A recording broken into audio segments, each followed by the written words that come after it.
السلام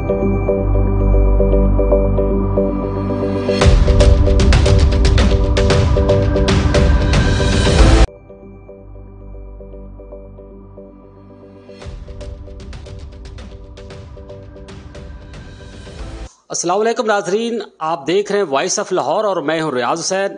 ناظرین، اس وقت میرے ساتھ موجود ہیں Liaquat Ali advocate high court. پچھلے دنوں پیپلز پارٹی کے سابق چیئرمین سینٹ اور بڑے سرکردہ رہنما رضا ربانی نے یہ کہا تھا کہ دنیا میں آرمی چیف کی تعیناتیاں بڑی آسانی سے ہو جاتی ہیں، کوئی مسئلہ نہیں ہوتا، لیکن پاکستان میں اس کو بہت زیادہ متنازع بنایا جاتا ہے۔ یہ بہت افسوسناک ہے۔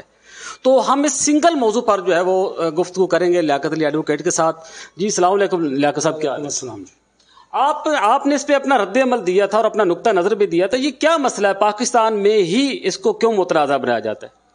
اس کی وجہ یہ ہے کہ پاکستان میں اس عہدے کی مجموعی صورتحال میں بہت زیادہ اہمیت ہے۔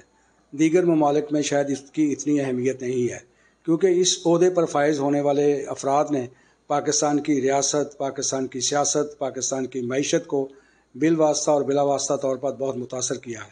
اور پچھلے 75 سال کی تاریخ میں ہم دیکھتے ہیں کہ جو اس عہدے پر فائز ہوتا ہے اسے ہی دراصل اصل اور حقیقی حکمران سمجھا جاتا ہے۔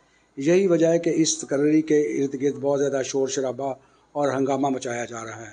کوئی کہتا ہے کہ فلاں کو مقرر کیا جائے گا، کوئی کہتا ہے کہ فلاں مقرر ہوگا، اور پچھلے کئی ماہ سے یہ سلسلہ چل نکلا ہے کہ کوئی کسی کو بنا رہا ہوتا ہے، کوئی کسی کو بنا رہا ہوتا ہے۔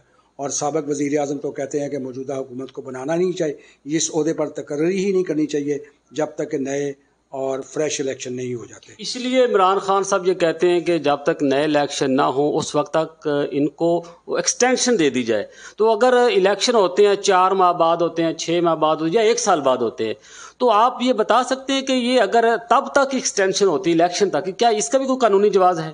دیکھیں 2019 میں ہم نے ہماری پارلیمنٹ نے ایک قانون منظور کیا تھا 2019 میں، اور جس میں سارے ہی سیاسی جماعتوں نے اس کی تائید کی تھی، اور اس وقت عمران خان کی حکومت تھی اور انہوں نے اس کو پائلٹ کیا تھا اس قانون کو، اور اس میں توسیع دینے کا جو ملازمت میں اور اس عہدے کے پر فائز شخص کو توسیع دینے کا اختیار دیا گیا تھا۔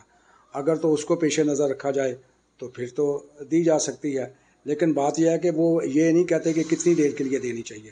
وہ کہتے ہیں جی میرے وکلا نے مجھے بتایا ہے کہ توسیع ہو سکتی ہے۔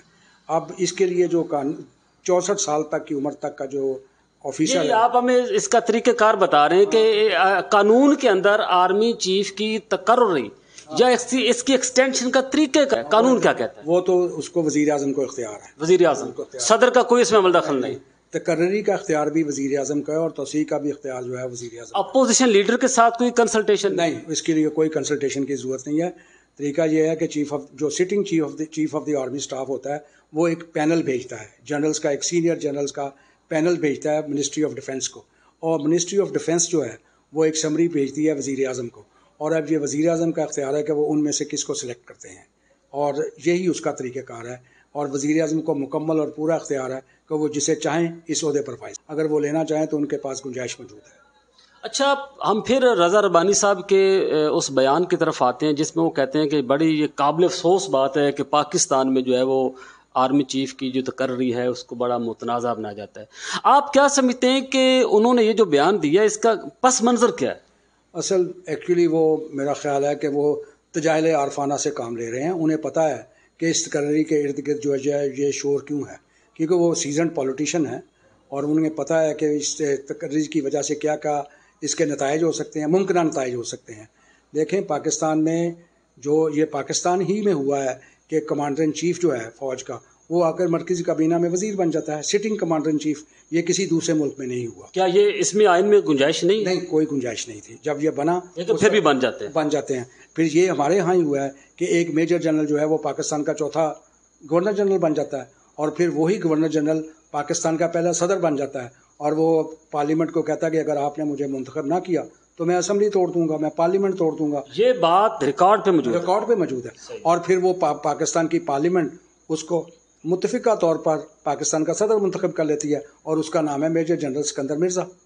اور پھر ایوب خان آتا ہے، وہ 10 سال تک اس ملک کا